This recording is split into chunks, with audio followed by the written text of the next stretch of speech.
start with two things. One of the objectives of Winnie uh, being in charge of our Indore branch, also being a person who has started getting the academic edge with a lot of wisdom being shared in the within the office among the partner designates as well as the partners.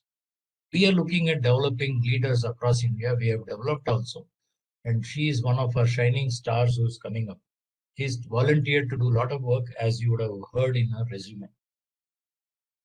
Second, I think one departure from India's outlook of the world, which has not been announced, but I find it increasingly being present, is that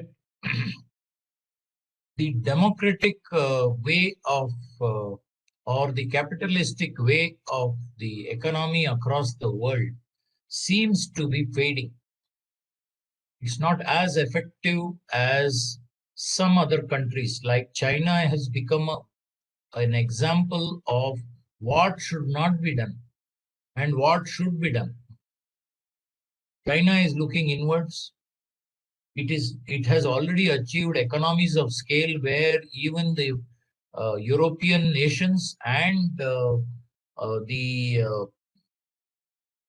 you can say US cannot compete with her at all. They cannot compete with China because of the type of policies followed. What did it do? It made itself have a wonderful growth rate. It made itself have economies of scale, wherein uh, we find, at least in India, many times the raw material cost of ours is the price at which they are providing the finished goods. They also attracted the largest amount of FDI in multiples of what India attracted at some point of time. They were also able to increase the GDP of the poor. Maybe 20 years back, the number of poor people in China far exceeded India. But now you find that China's poor, there are still poor people there. 30% is still poor as compared to maybe 60% in India. So somewhere I find the government of India has realized that without saying anything, they are now adopting some of those non-populistic policies. Is focus only on the small unorganized sector, ease of doing business only for them, has been giving way for doing something which can catapult India, catapult the growth, solve the FDI problem, and possibly the employment problem also. One of the philosophies which I believe I have been doing a lot of study on mentoring of managers, partners, and all in the last 1 year.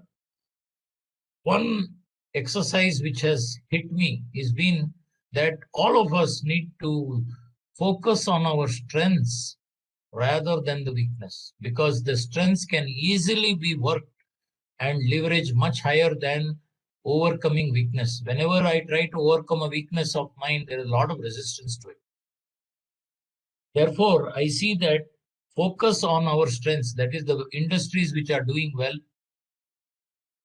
industries, even it may be an MNC also, doing well, rather than only focusing on the SME or the unorganized sector. Merit versus populist measures. I think in politics anyway, they have to get the vote, so populist measures will be there. But I see that the government seems to be focusing on merit now. And these are some of the thought processes which I see in this particular scheme. So just a small background, and all of us know that this is there, that India has the potential. Maybe 300, 400 years back, India and China were the global leaders. They used to export more than 50% of the world's needs. But India has fallen far behind, and we are only a minuscule part today. But we have the potential. The wheel is coming back, I think. So what they are looking at now through various schemes, whether it's electronics, food products or automobiles, is to see that we become the global hub for sourcing. Thanks to China's meteoric development and strength, you find Western nations now are wary of China, and therefore, even if it costs more, they will import from India rather than only from China. They would like to have an alternative source. So this is the biggest, what I would say, background which is helping India. And also, we need substantial FDI, not the small amounts we are getting now. At least 5 times what we are getting now, we require. China is already moving up the value chain. They are giving up exporting low value products. That is why our textile industry is booming now, thanks to China not doing any of the low value addition.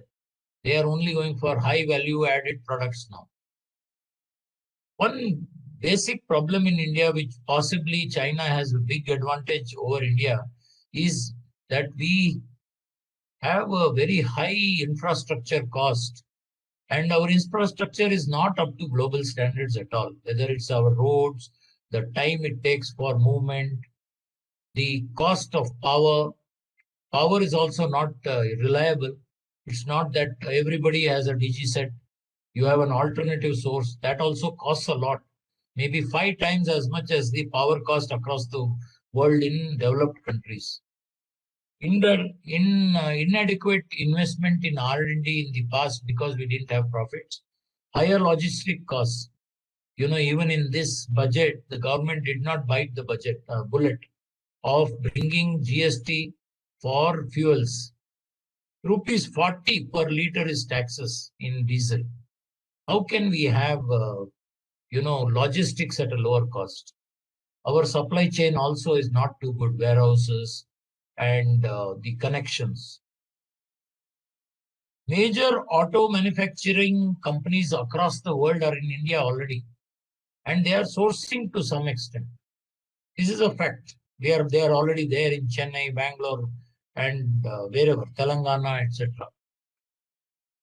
Even in Faridabad, Manesar, many places. Many of our units do not have economies of scale. We have a global order, but our economies of scale are not there. So we don't get that level where we can supply competitively. India also, under its Atmanirbhar Bharat scheme, wishes to see that we don't depend on the outside. Mainly, as of now, many of our raw materials come from outside, and if that raw material cost is increased, we have no way of saying no. You have to still buy it and go ahead. So import substitution is going to be it is a need of the hour if we want to be Atmanirbhar, self-dependent or independent of others. Our potential in technology and IT capability is second to none. China also cannot say that they are as good as us. Today they may be using more, they may be doing more coding, but I think our capacity and potential is second to none. Here we can say we are global leaders. Most of the global leaders are sitting outside India, unfortunately, in various countries like Japan, France, and mainly in the US. The government's experience of PLI scheme in the mobile in this first phase was quite encouraging, and now they have gone into the second phase. For us, as for rest of the world, maybe more for India, we need to see that our youth are employable because we have a very large youth population. And if we need millions of jobs. So the broad principles of PLI which take care of this is that we are estimated to be 12%, 10 to 12% uncompetitive in the component manufacturing industry. And because of the reasons which I mentioned earlier, some part of it is going to be made good by the scheme. The full thing government may not be able to afford, so they have bought it in. And as was talked earlier, the objective is to make us the global head for manufacturing as well as sourcing. It may take some time, maybe 10 years, 5 years at the least. We are also focusing on smaller number of eligible industries, unlike the democratic principle of giving benefit to all, which is, I think, a welcome move from the normal political method which is followed. The incentive-based, payment is very good because it's only on your incremental sales that you will get benefits. Even if there is a break, 1 or 2 years, you are not able to reach your targets. The third year again, you can get that scheme if you reach the target. This is something which is very, I would say, welcome. This target of exponential growth, whatever is the growth, you grow at an exponential 8% year on year, higher growth rate is certainly something which is uh, heartening to me at least. For each product, relevant implementations agencies have been put. Earlier, you had FTP, even now it's there, foreign trade policy. They will say something, Commerce Ministry will give you facility to earn lakhs of rupees. Then the tax finance ministry will cut down that lakhs into a few thousands. That will not be here because the implementation agency itself is the industry which is looking to make a mark, which is the Department of Heavy Industry for Automobiles. They have also provided facilities, online facilities. GST also came with online facilities, but when we couldn't use it, we got into a problem. Here I see that facility for manual, when not possible through online, has been already considered. One more good thing is it's not some nominal value addition for the domestic. Larger value addition, 50% plus, has been thought of. When I look at this PLI scheme, I agree with the likes of the industry leaders in automobiles, the Tatas, the Mahindras, as well as, remember, this is not only going to benefit the local manufacturers, but also the others, the Hyundais, the Kias. All these people also will get a major boost. They may like to invest much more so that they can get a lower cost and be globally competitive. Densos. There are a lot of other people who provide parts like Bosch, Denso. Many are there. I think even the startups have been given a very good chance under this industry, under this scheme. And I think that this scheme is going to be having a good impact on the growth of industries in India. As far as the details of the scheme are concerned, I will ask Vinny to take over. I think I've taken 2-3 minutes extra. Vinny, please go ahead. Thank you for I will be listening for some time. After that, I will log out. Thank you. Yes, sir. So, as explained by Madhukar sir, the importance of the scheme and especially this juncture when it has been brought in immediately after the lockdown ended and the pandemic which the country has seen. So, just 3 days before, on 23rd September 2021, the Ministry of Heavy Industries, which is the authorizing agency for the purpose of PLI for automobile and auto components, they have released the notification and also the policy guidelines for the scheme, which has a budgetary outlay of 25,938 crores. Also, the scheme has a very important aspect that it covers also those players who are new to the market and they are non-automotive investors who wish to bring in to this new scheme, which is more based on the advanced automotive technologies.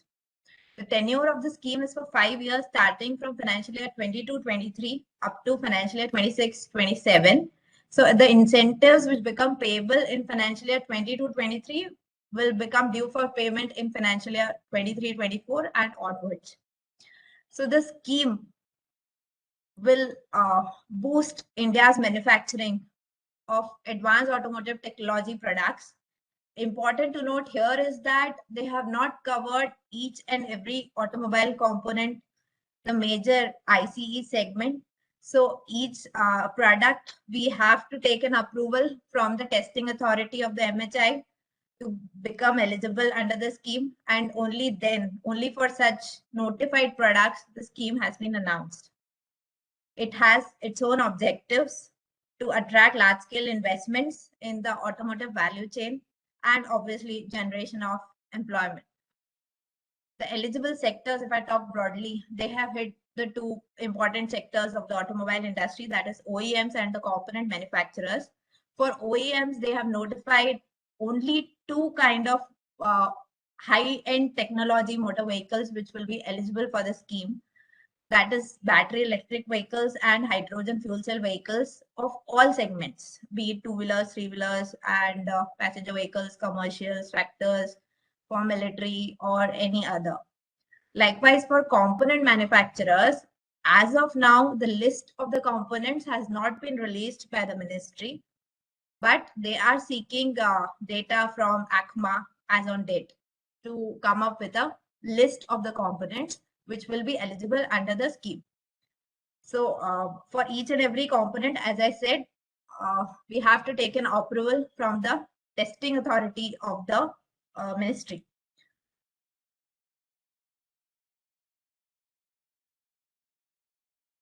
The investment which is expected out of the scheme is from the OEMs, that is for the OEMs which are majorly into two-wheeler and three-wheelers, is 1,000 crore to be invested over the period of 5 years.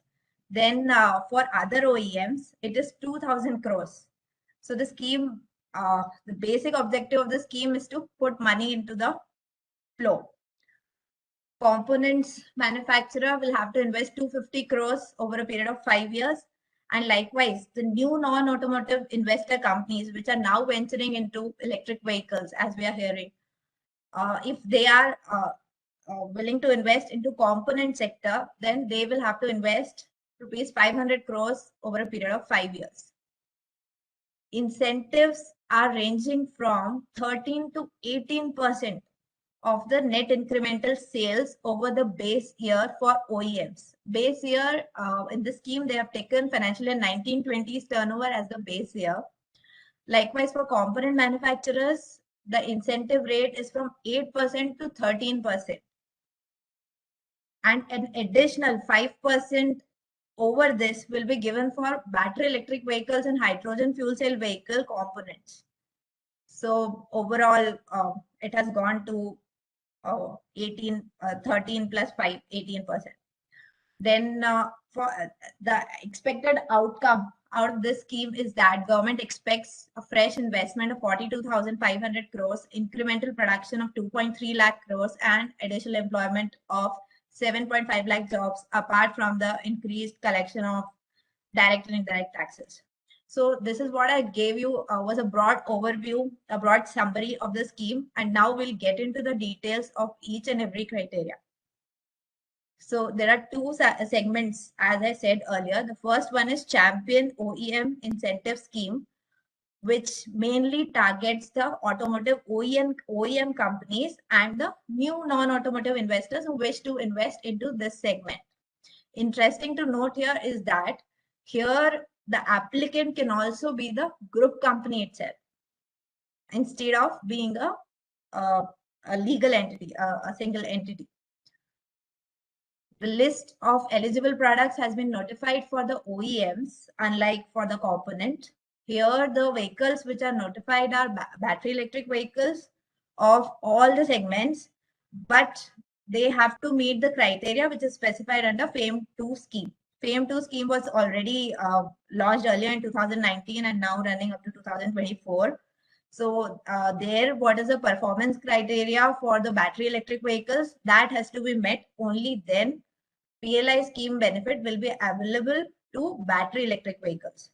The second kind of vehicles for OEM industry is hydrogen fuel cell vehicles, HFCV, I'll tell in short.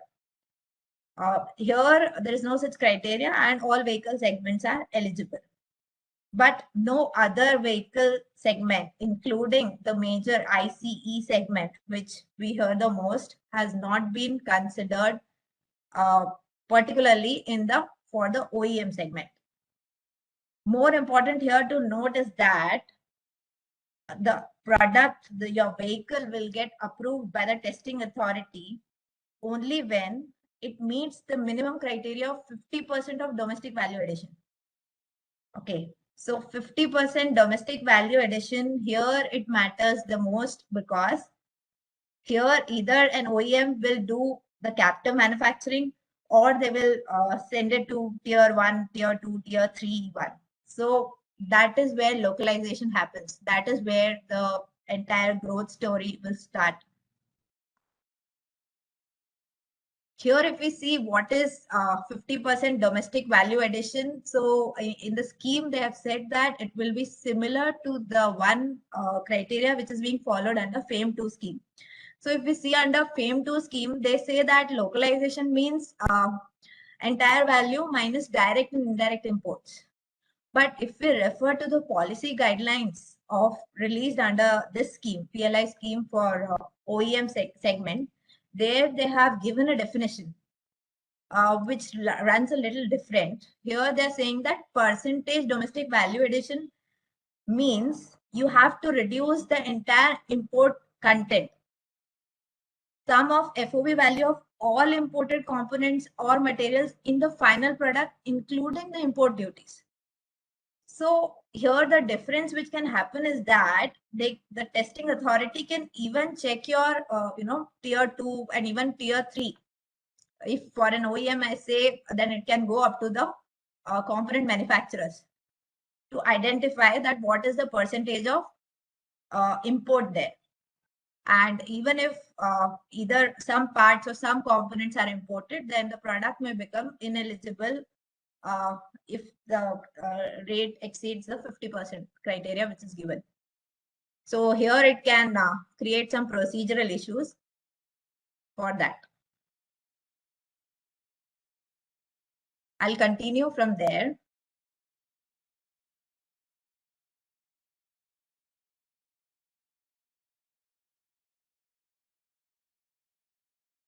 Yeah.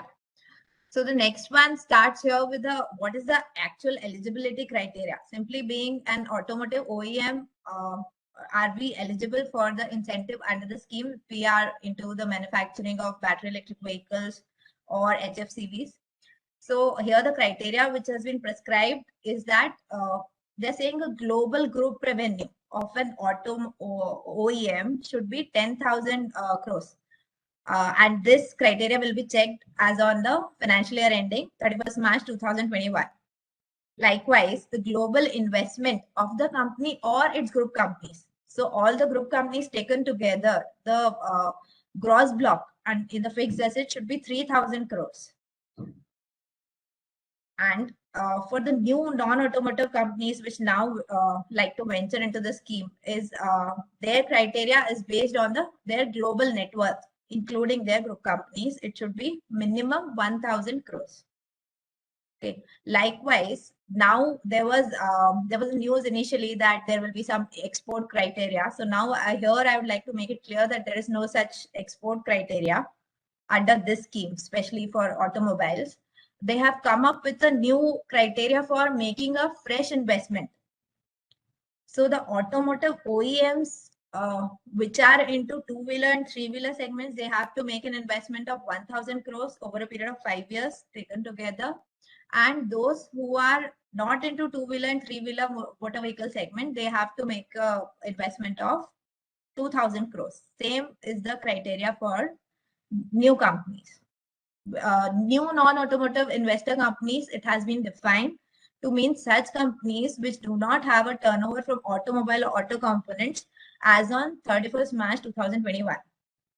So they may be dealing into other segments, but those who want to enter into the automobile segment can qualify here, subject to the criteria of making an investment of 2,000 crores over a period of 5 years.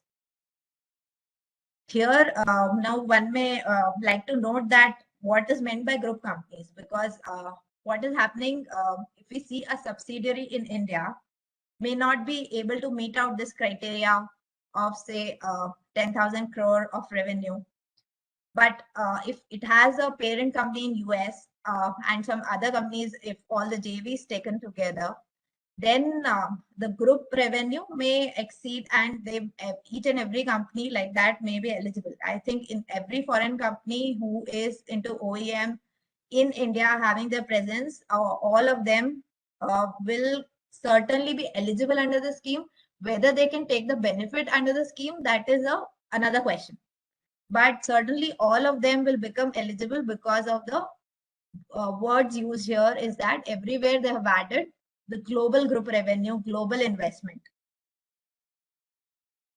So what is meant by group companies was a typical question which has now been answered by MHI in their guidelines which they have released. So they are saying that when two or more enterprises exercise 26% or more of the voting rights or appoint more than 50% of members at board. So this is taken from the FDI policy circular, which they are taking everywhere now.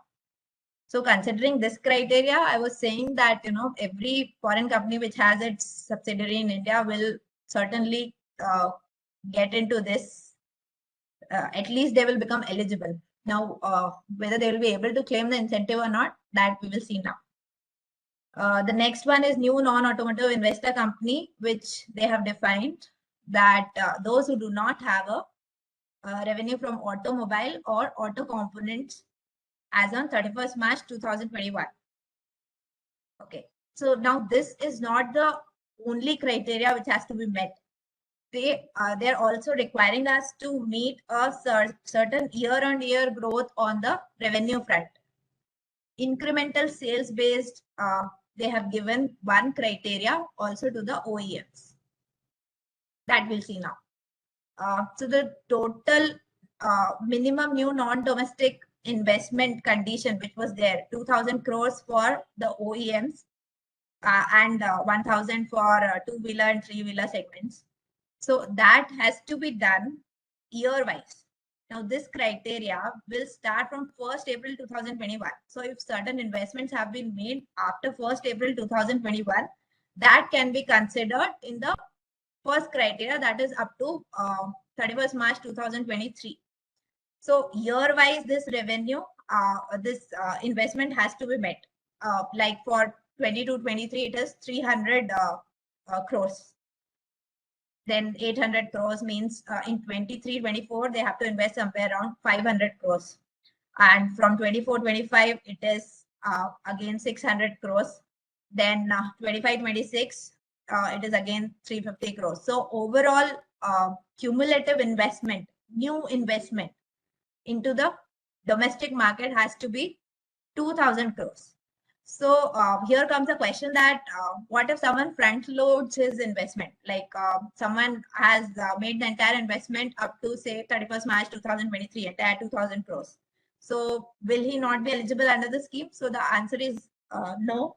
He will certainly be eligible the moment he has met the cumulative total criteria which is required for investment. He will be eligible for all the 5 years. Then he is not required to meet the year-on-year criteria. Then the next question which comes here is that, if a person has say 10 plants, if someone invests say 30 crores in each of the plants, then whether he will be eligible, whether he has met the criteria of 300 crores by 2023. So the answer is yes, you have met the criteria because your legal entity which is applying for the incentive has done the investment which is required under the scheme. So it is not that in one location only the investment has to be met. The second important question which comes here is that whether the investment has to be in which product. So it has to be on the manufacturer of the eligible product.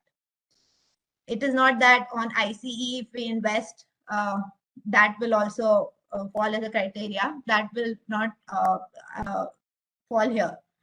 Then there may come one more question that if there is a line manufacturing wherein we are investing into a plant which will be manufacturing both eligible and non-eligible vehicles, then will that qualify? So that question is now pending before DHI for clarification. They will come up with FAQs, but my personal view is that it will be allowed. So the investment entirely made into such a plant wherein you are doing both eligible and non-eligible manufacturing, that will be allowed because it was similarly allowed under the earlier PLI schemes also. Like I said that for two-wheelers and three-wheelers, the criteria is little simpler. It is half the criteria, that 150 crores investment has to be done up to 23. Then next 250 crores by 2024. And likewise, total cumulative 1,000 crores of investment has to be done. Any questions on this point, you can put in chat and we can take it later. Okay, and here the thing is that only approved company is required to meet the cumulative investment condition for each year. The one which applies for the to the testing authority for the eligibility of their vehicle, and one who gets the consent meeting the criteria of that 50% of domestic value addition will be eligible for making application under the scheme. Here, the important points are such that that will take up with some of the examples. Like people may come up with questions that what if I have met, like one example I gave, that what if we have met the entire investment criteria in the first year or the second year, will I not be eligible in the subsequent years? So it has been clarified that it is eligible. Then next it comes is that suppose say I met the criteria cumulative investment till 31st March 2024, but in 24-25 I could not make such investments, and by some short amount we could not reach say 1400 crores which was required. So here they have answered in positive that you will not be penalized only for that year where you could not meet the cumulative investment criteria. For that year you will not be receiving any incentive, but going forward if you meet the total eligible investment criteria, then you will again become eligible for the incentive for the subsequent years. So that is what is the clarity which has been given. Also, they are saying that they will prioritize the companies who are going to front load their investments. So they will seek to approve those companies first, which invest a major part of the cumulative investment in the initial years.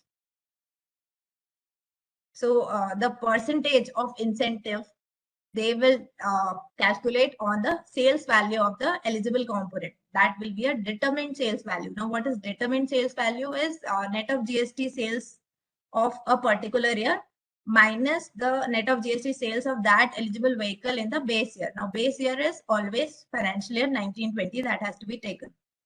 Now, for the new non-automotive investor companies, or for those companies who are not presently into manufacturing that kind of products, say now you're not manufacturing battery electric vehicles or HFCVs, then for them this turnover will become zero.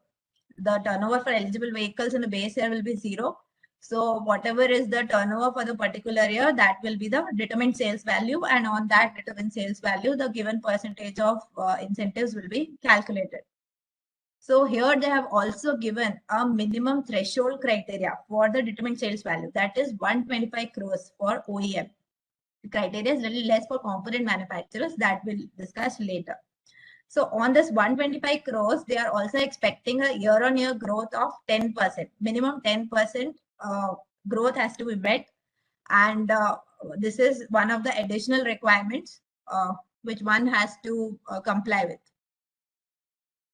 Percentage of incentives under this scheme are, if it is the determined sales value is less than or equal to 2,000 crores, then the rate of incentive is 13%, and likewise 14, 15, 16 as you are seeing in the table. Interesting to note here is that it is slab wise, like we see in income tax. It is slab rate kind of incentives which are being given. So if your determined sales value is up to 2,000, your rate of incentive will be 13% in that year. If it is between 2,000 to 3,000, then up to 2,000 crores, the rate of incentive will be 13%, which comes to 260. And for the component which is above 2,000 crores, rate will be 14%. And likewise, so for if the turnover determined sales value is between 3,000 to 4,000, then up to 3,000, the amount will be computed like this, 13 and 14% respectively, which comes to 400. And on the balance, which is above 3,000, the percentage will be 15% of incentive. And likewise, if it is above 4,000 crores in any year, then it will be 550 plus 16% on the component which is above 4,000. Here, important here is that they have also given an additional incentive of 2% on the turnover if it exceeds 10,000 crores. So if the cumulative turnover, cumulative determined sales value for all the 5 years, if it exceeds 10,000 crores, then additional 2% means the rate will become 18%. Now here there was a question earlier that whether this 2%, this 18% will be calculated, say, or if our cumulated determined sales turnover is 12,000 crores. So whether this additional 18% will be calculated on the entire value. So they said no, this 18% will be only on the component which is above 10,000. So that has now been made clear by the DHI.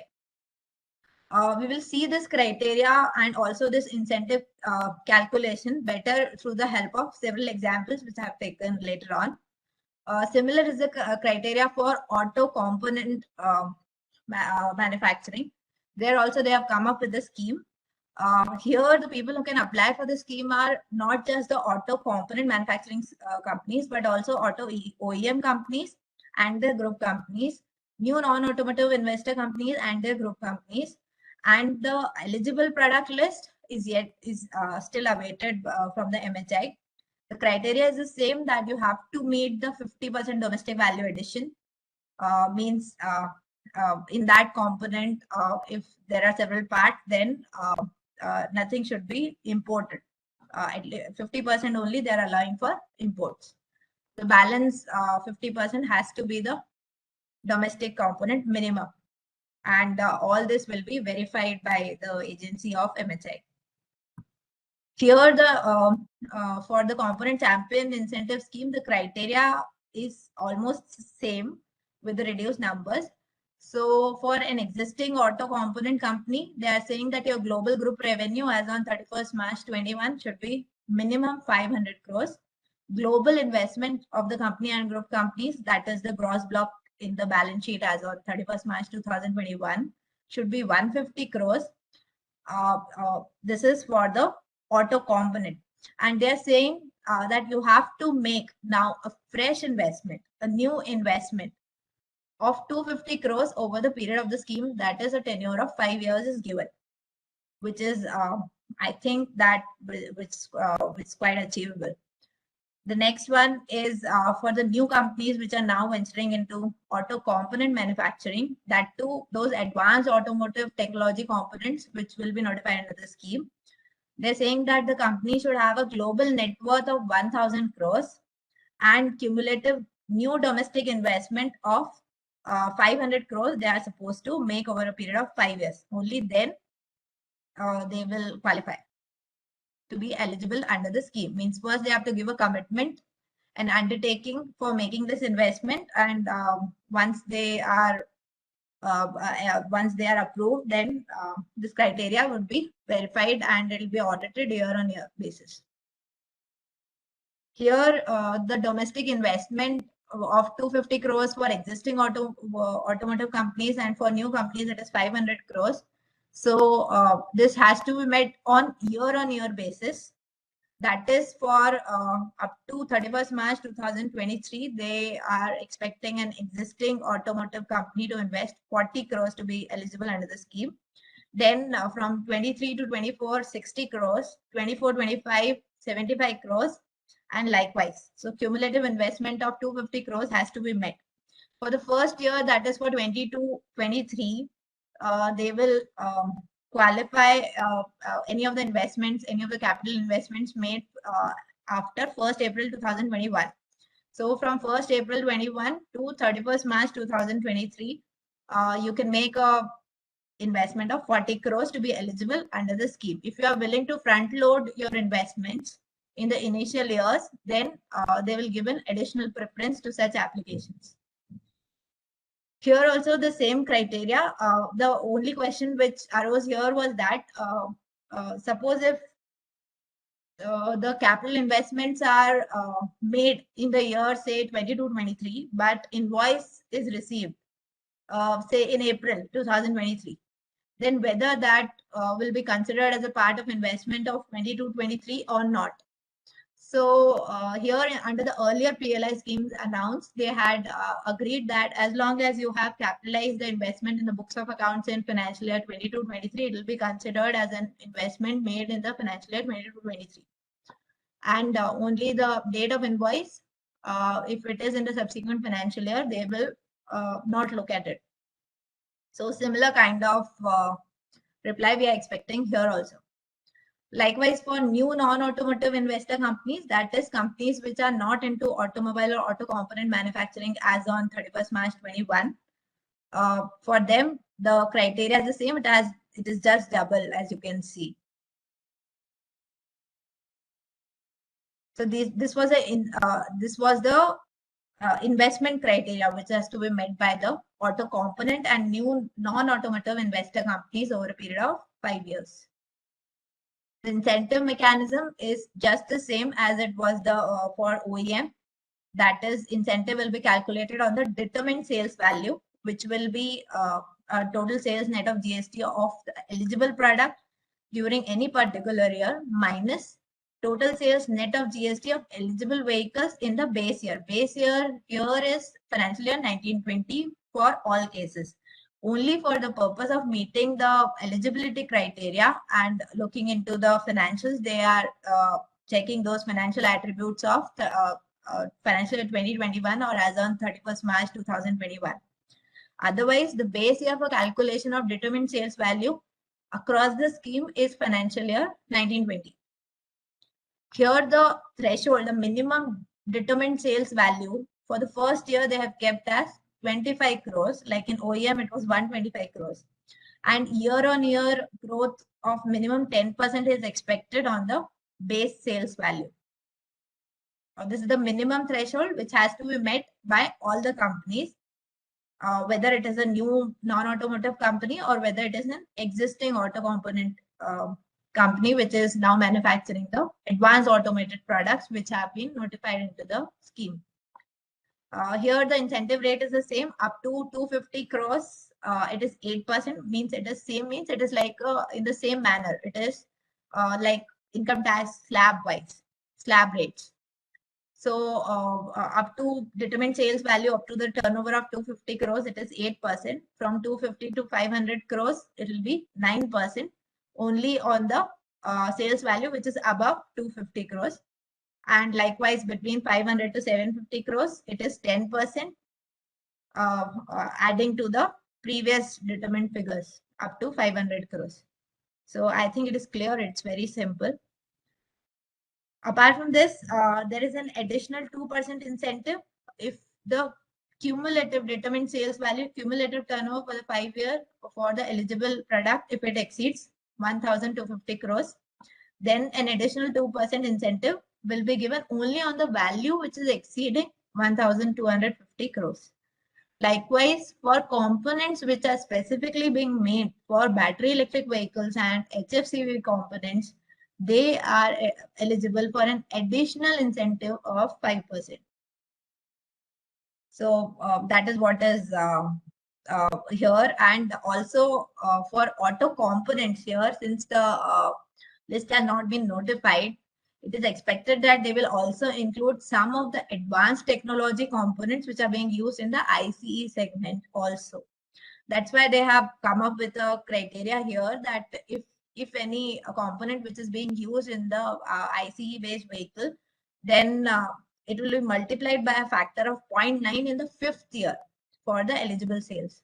So now all these figures which we have talked about, this can be better understood by a few illustrations. Like for Champion OEM scheme, I'll give only one illustration basic to understand. Suppose it is for battery electric vehicle or HFCVs which are notified under the scheme. Suppose there is an OEM which was already manufacturing this kind of a vehicle, during financial year 1920. Then suppose if the turnover for that eligible sales value for that eligible vehicle was 10,000 crores in financial year 1920, then it will remain 10,000 crores throughout. For that, the eligible sales value in the base year will remain 10,000 crores across all the 5 years. Then suppose the sale of eligible vehicle during the particular year is 10,150, 10,125, and likewise. Then the threshold determined sales value which has been given for the OEMs is 125 crores in the base year, in the first year, and thereafter they are expecting an increase of 10%. So likewise, if you apply 10%, it will be 137.5, and year on year basis 151.25, 166.38, and 183. Determined sales value is to be computed, which is the difference between the sales of during the particular year of that eligible vehicle minus eligible sales value in the financial year 1920, which is 150 crores. Now this determined sales value should be above the threshold of the 125 crores and the 10% growth which has been notified. So here, just to give an example, I had given this that suppose if in the second year, say you are now venturing out to do something into say HFCVs, which you were not doing earlier. So in the second year, there can be a loss. There can be a reduced sales, and which is lesser than the threshold determined sales value. So will it happen that you are now out of the PLI scheme? You will not get the incentives going forward. So it is not the case. Only in the second year you are not eligible. Going forward, if you have met the criteria, you again become eligible for the incentives. Likewise, the criteria for turnover, the threshold criteria for the year was 300, 800, 1400, 1750, and 2000. That what we had read just. If the actual cumulative investment is say 500, 1200, 1800, and suppose say in the fourth year, you have already met the 2000 criteria, which was required. So you don't have to make any further investments in the fifth year and you are still eligible for the incentive. So in this given example, he is not eligible for incentive only for the second year wherein the amount of incentive is 0. Otherwise, in all the years, he has got the incentive. Rate of incentive will be calculated on slab wise on the determined sales value, that is D. So the rates which were given earlier, say here it was that if it is less than 2000 crores determined sales value, then rate will be 13%. Likewise, I have applied. Wherever it is more than 2000 crores, then it will on the excess portion, it is 14%. So the total incentive received is 678 crores out of this PLI. Same case for also for auto component. Here also see in the second year, he has not met the threshold determined sales value. However, he has met the investment criteria. Still, he is not eligible to receive the incentive because the determined threshold for determined sales value has not been met. Likewise, in the third year, he has met the sales value, but he has not met the investment criteria. His cumulative investment was only 160, but the required threshold was 175 as per the scheme. So in the second and third year, he has not received the incentive.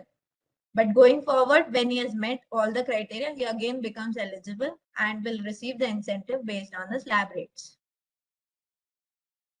So this was all about the calculation of incentive under the scheme.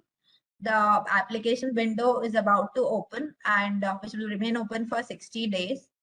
There'll be one non-refundable fee which you have to pay and make an application online on the portal, which will be notified by MHI on its website.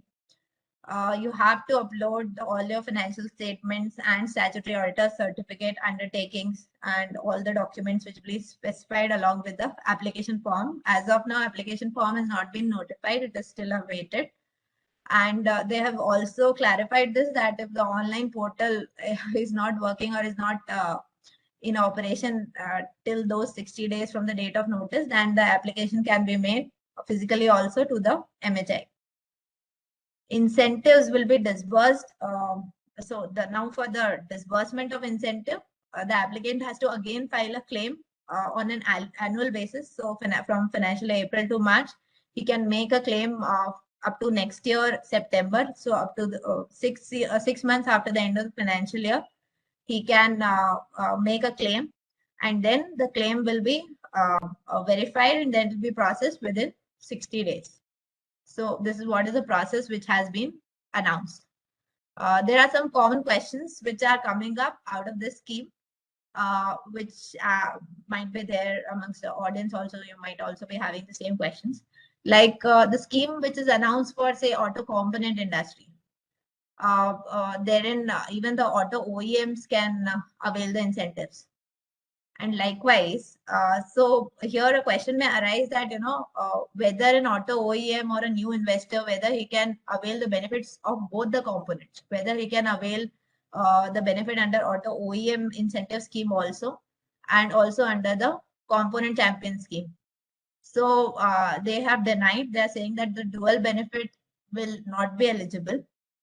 Okay, any incentive, any eligible product will be incentivized only once. So if the incentive has been provided to the component manufacturer and the same component is being used in a vehicle, and now the OEM again applies for the entire value of the vehicle, then his claim will be rejected on this ground.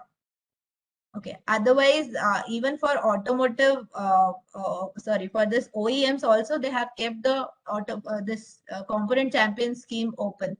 So what they can do is, because on the value, they will determine the proportionate amount which can be appropriated to that component. Suppose he doesn't want to take the incentive for the entire vehicle, but only for certain components which qualify to be the advanced automotive components, then he can do so by applying under the auto component incentive scheme. However, double benefit will not be allowed and it will be penalized. I hope it is clear. The next one is that when we talk about investment, what and all will qualify as an investment? Whether it's only the fixed asset gross block, which will be called as an investment eligible under the scheme. So they have clearly defined investment as investment in property, plant, and equipment. And also, they have also considered the expenditure on building, which they had not considered in the earlier PLI schemes. So here they're saying that not on the value of land, but on the value of the plant, which also includes a building, that will be considered as a eligible that will be considered as an eligible investment, subject to the condition that it should not exceed 10% of the cumulative domestic investment criteria, which was defined for that segment. So up to 10%, they are allowing even the value of the building. For property, plant, and equipment, they have notified this list. It is on the screen. They are allowing even the non-creditable taxes, duties, ITS, infrastructure, and every sort of plant, machinery, and equipment, which will qualify as investment under the scheme. The interesting part here to note is that the entire budgetary outlay is 25,000 crores, and it is for the total of all the 5 years. It is not like 25,000 crores per annum for every financial year. And that too, for 25,000 crores, they have kept a limit for a group company. For like one group can avail an incentive. There's an incentive cap of 6,485 crores. So that is approximately 25% of the entire 25,000 crores which has been notified.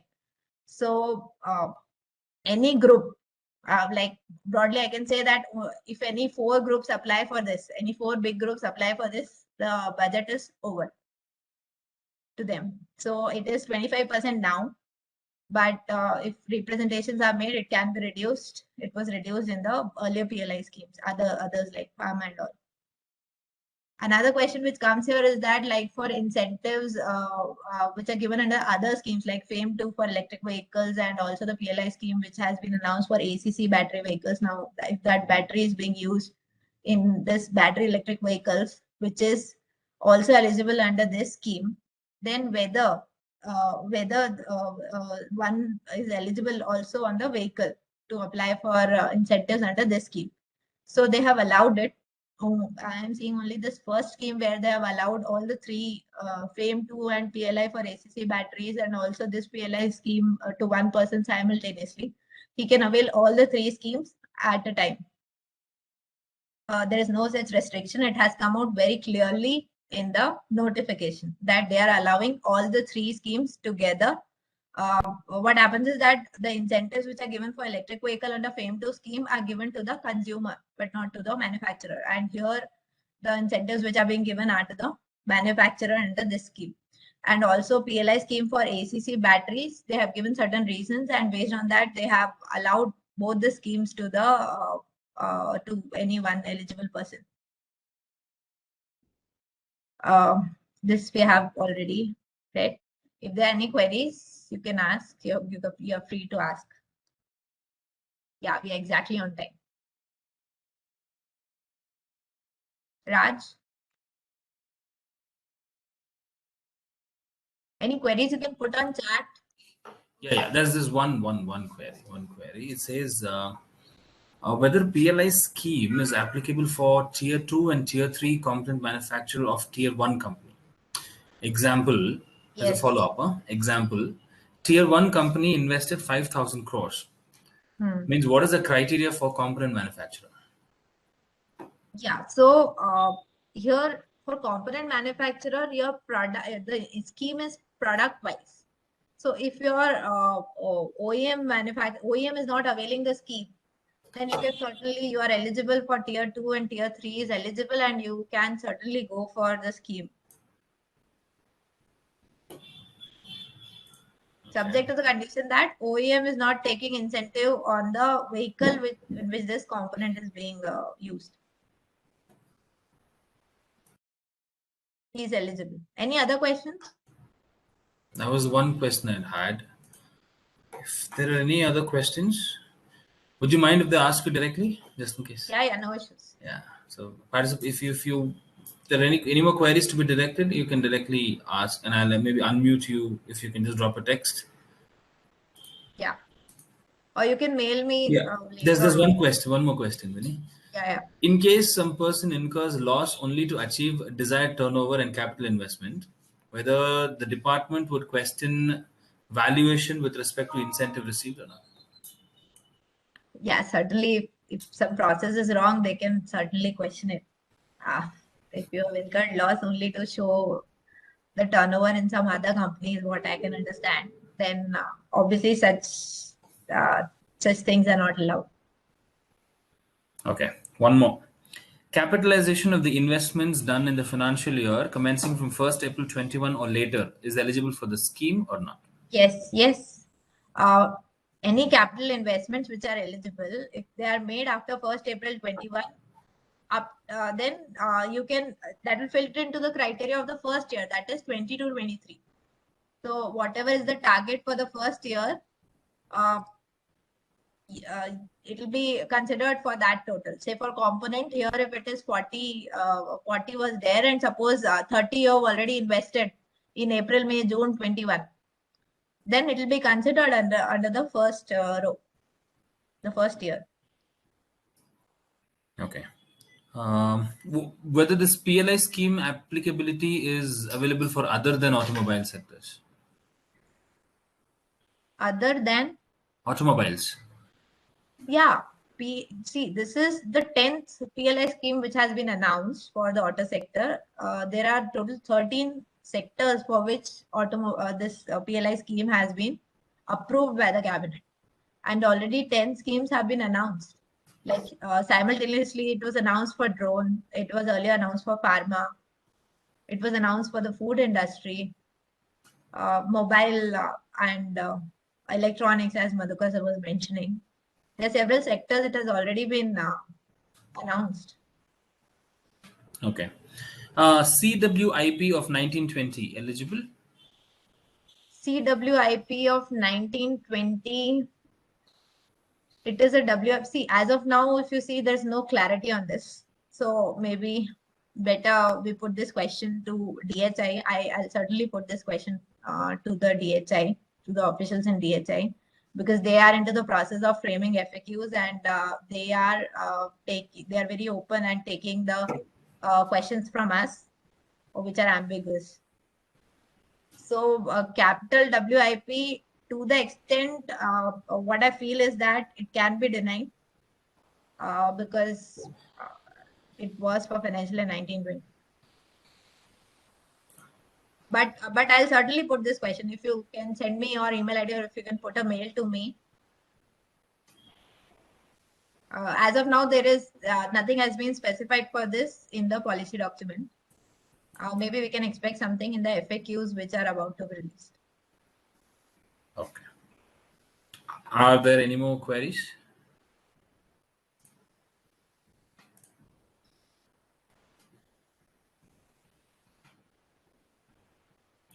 I think there are no further queries. Okay, then. Yeah. We're on time. We're on time. Yeah. That's nice. So, amazing then. All, thank you for joining. Yeah. So, thank you so much for having us joining here. And you have a query? You have a query? Somebody's lifted their hand on camera. Please ask. Oh, would you want to talk? Okay, 1 minute, sir. 1 minute. You want me to show the presentation? Some slide? I think you can unmute now. Yes, so please ask. It's not audible.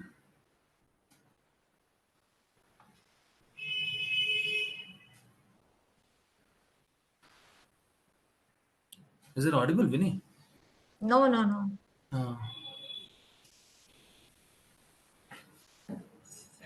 So we are not able to hear you. You can write in chat.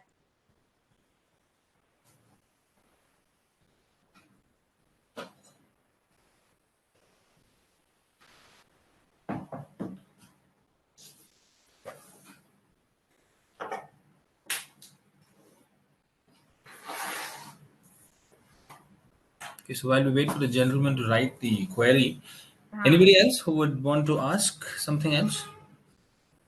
Direct question, type it down in the box. Anyhow is fine.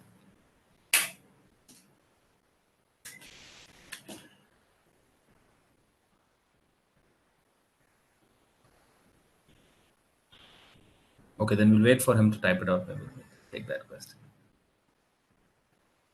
I think it's here. Okay. For computation of value addition, import content means FOB plus import duties. Does it mean freight and insurance has to be excluded? FOB plus import duty, yes, sir. 1 minute, I'll go to the definition. There is no specific mention, as far as I remember, of freight anywhere. Yes. So since they have specifically mentioned that FOB value, if you have separately incurred freight and insurance, then that may not be included, sir. It is clear in the definition. Okay. It's a follow-up question. EOU and SEZ eligible in the said scheme? EOU and SEZ, yes. There is no such bar on any other benefits which are separately given by DGFT. So if you're holding A, EPCG, you are in EOU, or if you're in SEZ, you can certainly avail this. This is more investment-based scheme.